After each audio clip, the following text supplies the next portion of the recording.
nothing. We have cold temperatures expected into the weekend, and looking at those wind chills, we're looking for some good news somewhere in the forecast, Emily. I can tell you the afternoons are going to feel a lot better than what we're seeing overnight. I mean, right now, 42 feels like 38. That dew point is low. Wind speeds, not too bad. West southwest at about 6 miles per hour now. They were a lot gustier earlier today, but thankfully conditions are dry and they are going to stay dry. They're tracking a couple of flurries over in North Alabama and into the Tennessee Valley, but we are not expecting anything like that for us here in Augusta. So it's just going to be cold for us, or here in the CSRA, I should say. It's going to be cold. Again, wind chills right now in the 30s. That trend's going to continue pretty much every night for the next 5 or so nights for us. But the good news is afternoons are looking a lot warmer for us. Plenty of sunshine to go around. But again, it's going to be a cold start to the new year, Laura. Okay, we will brace for that. Road to Miami, sponsored by Jim Hudson Automotive Group. The road to Miami officially kicks off tomorrow with Georgia facing off against the Florida State Seminoles. Dana and Alyssa are in Miami getting us ready for the big game. 'Twas the night before Georgia's final game of the 2023 season, and like most of this season, it has been a grind. They've gotten to this point finally, and unlike Florida State, the majority of Kirby's Dogs will be playing in tomorrow's game. Yeah, it's a big day for them to get one final shot at, ending the season on the note that they wanted it to. It was clear that Georgia did not play their best game when they went head-to-head with Alabama in the SEC championship game a few weeks ago.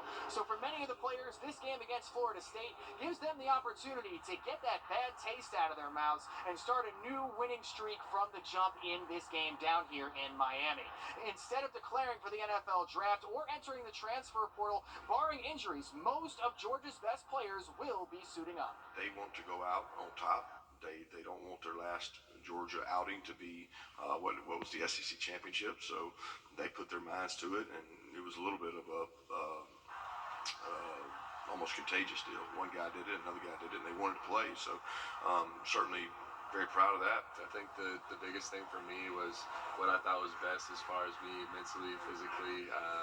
What is my future going to look like based on the decision that I make? And I just think the best decision was to come back and give this thing another go. To come back to this place, I wouldn't be surprised for anybody. This is a great place with great people. It'd be hard to leave. It's hard something to leave behind. Something that we've seen over the last couple of years is that players opting to play in those bowl games has almost become a rarity now. When they step on the field tomorrow evening, Florida State won't look anything like the undefeated team that we've seen all season long.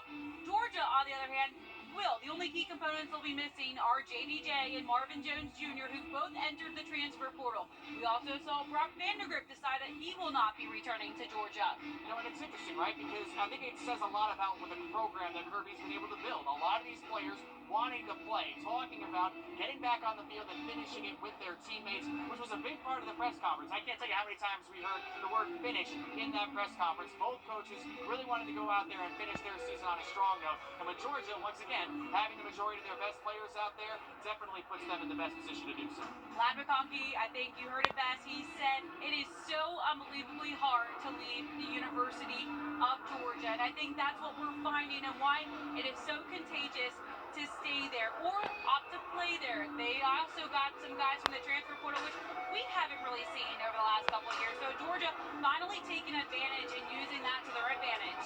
And one thing we're all waiting on the edge of our seats to find out is whether or not number 19, Brock Bowers, will be playing in this game. His status is up in the air at the moment, and we're going to find out just before kickoff, which is at 4 o'clock on Saturday. And we're going to have the latest updates during the game and after the game. We're breaking it all down from right here in Miami. Reporting from Miami, Dan Booth. Alyssa Lyons on your side. Just a special team, and I will be shocked if we don't see Brock get one last go at it. As you get ready to count down to the new year, we're taking a look back at some of our area's biggest stories of the year. Taylor Martin is in our newsroom with what had you talking in 2023. From a biker gang shootout to a dog attack, some of our area's top stories circled the globe. And here's a look back on 2023. Starting off the year in Columbia County, 11-year-old Justin Gilstrup captured hearts after he miraculously survived after dogs attacked him on his bike. We heard from him while he was in the hospital. It made me happy. I was proud of myself for being able to walk again. Staying in Columbia County at Evans High, an academic affray. 2 graduates ultimately able to claim the title of salutatorian after that position was threatened for one senior by a surprise underclassman graduating early. I do want to thank the Board of Education. Yeah, especially thankful for Evans High School and all the teachers involved, because all the teachers were so supportive through the thing. In early May, a rivalry between 2 biker gangs ended in a shootout on Sandbar Ferry Road in Augusta that killed 2 people and injured 3. Hundreds of bullets littered the area. To bring this type of violence to our city, to add us to a national mass shooting list, is unconscionable. Just 1 month later, across the river in Aiken, the community came together for 13-year-old Ashton Riker, who survived being shot at random by a gunman in Walmart on Whiskey Road. Just to see everyone come together just to help me. It's crazy. Paradise things. Things you don't know it can do.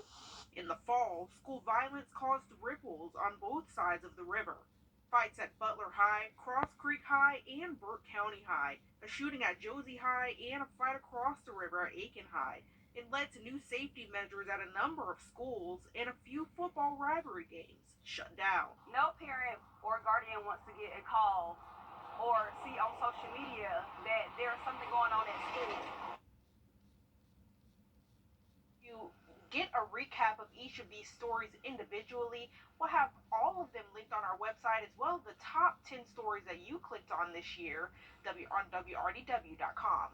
Okay, interesting trip down memory lane. It's crazy to think that some of those happened this year. Some of them feel so long ago. Thanks for that, Taylor. The Townsend City Council voted this evening to select a new police chief. It's hiring Donovan Jones. He's currently a lieutenant working at the Columbia County Sheriff's Office. Officials plan for Jones to start Monday, January 15th. Until then, Sergeant Chris Mullis will serve as acting chief. That search started after Chief Courtney Gale submitted her resignation to be the Watkinsville police chief. A federal appeals court says another January 6th lawsuit against former President Trump will not be dismissed on his claims of presidential immunity. The 3-judge panel said the claims are similar to another case they decided. This civil case has brought back 8 Capitol police officers that were injured. Next month, the same court will decide if Trump is immune from criminal prosecution. A fire that broke out after an explosion at a Connecticut oil refinery injured 3 people and sent smoke into the sky. They say a valve opened up, leading to the large explosion that caused several smaller explosions. The surrounding streets were evacuated, but people were allowed to return eventually. There's a lot of explosion. Anybody can hear it. This whole neighborhood shook. And people going like running out of the houses. What's going on? What's going on? People are being treated for burns and smoke inhalation, and luckily there's no more threat for the air quality, but the pH levels are still high there. Ohio's governor vetoed a bill today. As 2023 comes to a close, party organizers in New York are finishing preparations to ring in the new year. 3, 2, 1, Happy New Year! Organizers practice their confetti tossing in New York's Times Square as part of the preps for Sunday night. Officials have 3,000 pounds of confetti ready to go. Mixed in are thousands of wishes written by people that hold their dreams for the future. Even my own wish, which is to spend more time with my family in 2024, and of course, just peace on earth. I think more than ever, we're just wanting everyone to get along. Shortly after the celebrations end, hundreds of city sanitation workers descend on the area to sweep up all of that mess, all of that confetti, and everything everyone leaves behind. More than 1 million people are expected to crowd into the square for New Year's Eve. Well, I hope you have a winter coat handy because it's going to be cold this weekend. I'll have a look at your forecast coming up. And people in California dealt with massive waves today that caused injuries and flooding. More on those devastating tides coming up. Since I arrived here 3 years ago, I've fallen in love with the area. There really is a lot to do. Some of my favorite places include downtown Augusta. I love the atmosphere on Broad Street. Plus, I'm a dog mom, so you may see me sometime at Pendleton King or Evanstown Center Park with my dog Remy. I love exploring the city so I can enjoy it with my family when they visit, which is often. And of course, I've made lots of friends through work and play. This may not be where I'm from, but this is where I call home.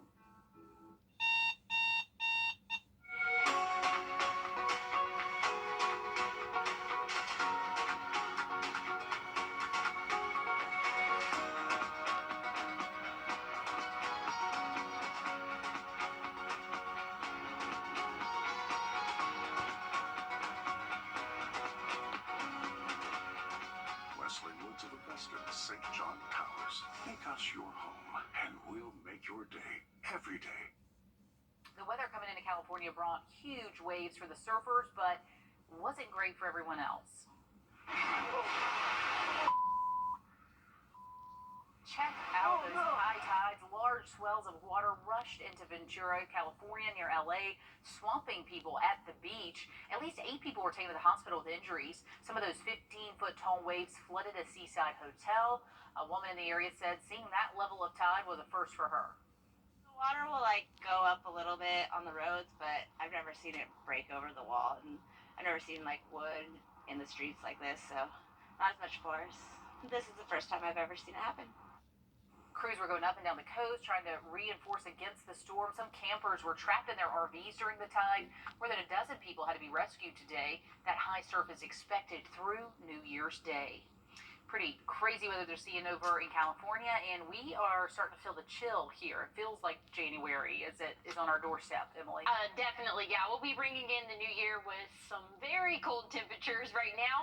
Really, all of the nation is pretty chilly, I would say. Below, I think I'm trying to pick out the highest temperature. Los Angeles reading at, Miami, there we go, 62 right now, but everybody else is in the 30s for the most part. Over in California, a little bit warmer, but we have some friends down there in Miami right now. Hopefully they're enjoying 62 because it's 42 up here in the CSRA, and that's the actual temperature. Feels like several degrees below that. We're only going to get colder overnight tonight. I'm a big fan of the cold weather, but it's pretty chilly out there. Here's feels like temperature, and again, that's due to the wind chill starting to pick back up a little bit for the overnight hours, but we'll be in those lower 30s for the actual temperature overnight tonight. But speaking of wind speeds, tomorrow, I know a lot of people have plans outdoors.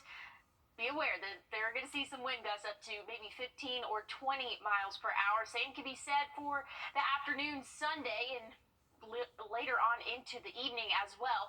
Anywhere from 15 to about 20 mile per hour wind gusts. So wind speeds will probably be roughly around 10, but just be aware of that. If you have any outdoor plans, good news is looking a few clouds out there, only partly cloudy, so not overcast for New Year's Eve. So fireworks should be great viewing for that, and the wind should calm down as well. So that's some good news for us, but you're definitely going to need a coat if you are headed out there for any of those plans. Now, if you have plans tomorrow morning, maybe want to go for a bike ride or a morning run, big jacket's not a bad idea, because again, those wind speeds will really get you. We're going to see anywhere from 10 to 15, so it's going to make it feel a lot colder than the actual temperatures, which are pretty cold, sitting in the 40s. We'll reach the lower to middle 50s by the afternoon tomorrow. So again, plenty of sunshine.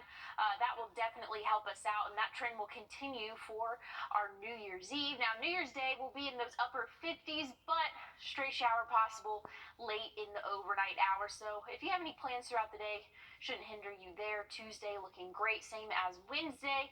But late overnight Wednesday into Thursday, that's going to be our next best chance of some measurable rainfall there. Overnight lows are going to be flirting with freezing for the next 7 days. Now, Wednesday into Thursday, a little bit warmer just due to that moisture and cloud cover that we are expecting again overnight. But overall, not looking like a bad start to 2024. All right, thanks, Emily. U.S. intelligence agencies have released new information on the Chinese surveillance. These nationwide are preparing for New Year's Eve festivities Sunday night. That includes security considerations. Wendy Gillette reports from New York. 3, 2, 1, Happy New Year! The confetti is ready to fly in New York's Times Square. Tested Friday, just to be sure. 3,000 pounds worth of colored paper will flutter down at midnight Sunday, mixed in with wishes from individuals for 2024. Just peace on earth. I think more than ever, we just want everyone to get along. New York City is trying to ensure everyone gets along as they ring in the new year. Mayor Eric Adams laid out some of the security precautions. Our drones, our helicopters, our boats, the full complement of our public safety apparatus will be on display. The city is ready for potential protests. There have been nearly 500 demonstrations since the Israel-Hamas war started in October. CBS News recently obtained a law enforcement bulletin that warns of a likely heightened threat of violence through the holidays, including at large gatherings like New Year's Eve celebrations. particularly by lone actors. We're going to have a large police presence out there, both uniformed and plain clothes. Denver will also have plenty of police officers on hand for its celebration. We want to have our officers around just in case anything happens. Excellent, let's go, boys. In Key West, Florida, organizers ran a test of its giant high heel that descends at midnight. And Tallahassee won't drop the ball on its plan for a 200-pound stone toss on New Year's Eve to kick off the city's bicentennial celebration. Everybody does weightlifting. There's a lot of people that, pursue powerlifting. It gets a little bit different whenever we move on to something like a stone. One way to throw away 2023. Wendy Gillette, CBS News. The ball tossers in Tallahassee have been stone throwing for 10 or 15 years. That's the story we're about to tell you about right here. Cities nationwide preparing for those festivities, but should be a pretty exciting night. Russia unleashed one of its large in California are looking for suspects after one of their officers was shot and killed today. The plainclothed officer was responding to a burglary at a cannabis dispensary. He was shot driving an unmarked vehicle and died at the hospital. Officer Tuan Lee died at the hospital, as we mentioned, but the city's mayor spoke at a news conference later in the day. This senseless murder of a police officer, one of the guardians of our beautiful city, it will not stand. Oakland will work tirelessly with all of our law enforcement partners to find those responsible for this assault on our city. The officer was 36-year-old, and Oakland's police chief said the FBI is investigating as well. Dolly Parton surprised a dying superfan by serenading him. The country legend called the man in Utah battling terminal cancer. His wife said he made a bucket list after being diagnosed, and meeting Dolly Parton was on that list. Take a listen.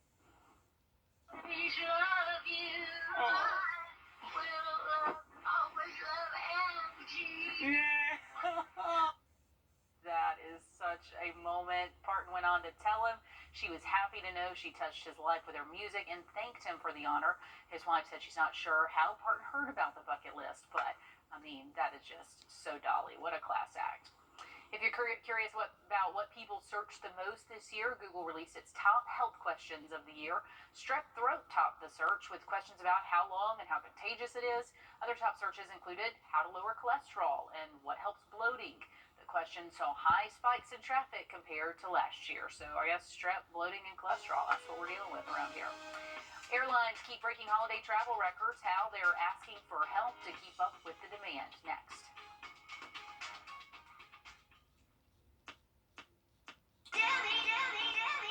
Hello 2024. The Rooms to Go New Year sale is here.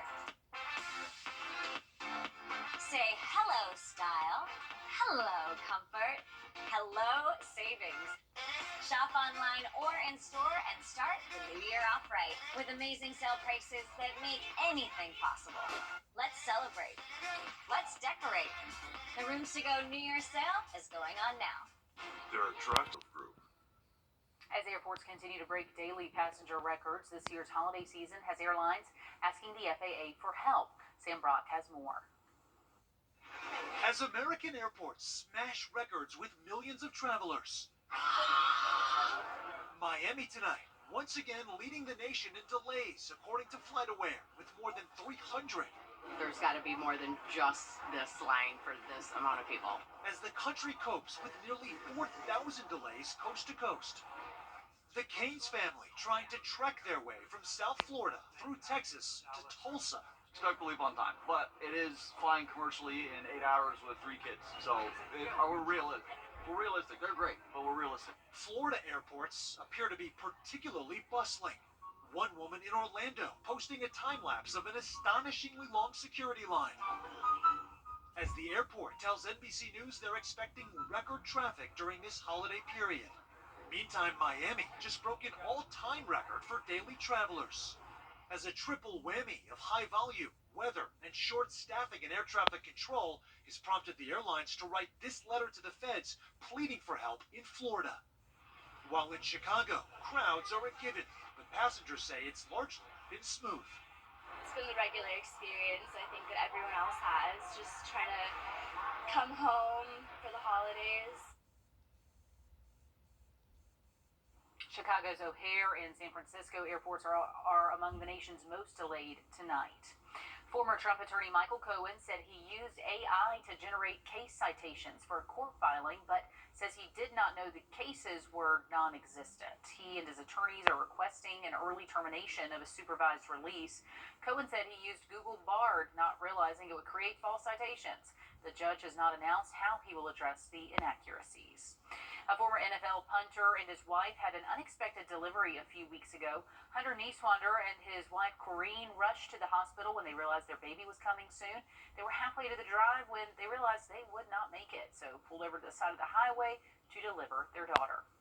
Honestly, in my head, I was like, please, God, like, please let her be okay. Like, when she came out, she came out blue, like, completely blue. And then we realized that the cord was around her neck twice, so I quickly unwrapped it. And Hunter was, like, frantically searching for, like, luckily our toddler's, like, beanies and, like, blankets. Wow, that is intense. They said EMS came and took both the mom and baby to the hospital. He was a punter to the Dallas Cowboys, but amazing they were able to handle that situation. The Paramount Miami World Center is the 10th tallest building south of New York City, and for the 90th Orange Bowl, the skyscraper is lighting up in Georgia's and FSU's Warrior symbol. The 700-foot tall digital display there to welcome the estimated 500,000 travelers, along with Orange Bowl fans headed to Miami. Whether you're driving to Miami, you're coming from the airport, you come by ship, you come by train, when you come to Miami and you see the Paramount Miami World Center, you know you've arrived to Miami. Now, this is a beacon of light. Dan and Alyssa will be live during our shows after the game, and officials say if you laid that skyscraper horizontally, it would be as long as 2.5 football fields. Emily? Well, I hope you have a winter coat because you're going to need it this weekend. If you haven't already had it out, we're going to see temperatures below or right at freezing overnight tonight. But I'll have a look at your 7-day, and you might like that a little bit better.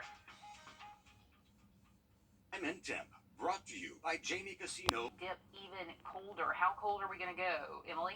We're going to be right around freezing or even a couple of degrees below freezing. Especially, though, pay attention to those feels-like temperatures because we could see the middle 20s. And that's what's most important. That's what it feels like outside. So I hope you have a big coat, Laura. I don't like it. I don't love it, but I will bundle up. We'll see you guys tomorrow.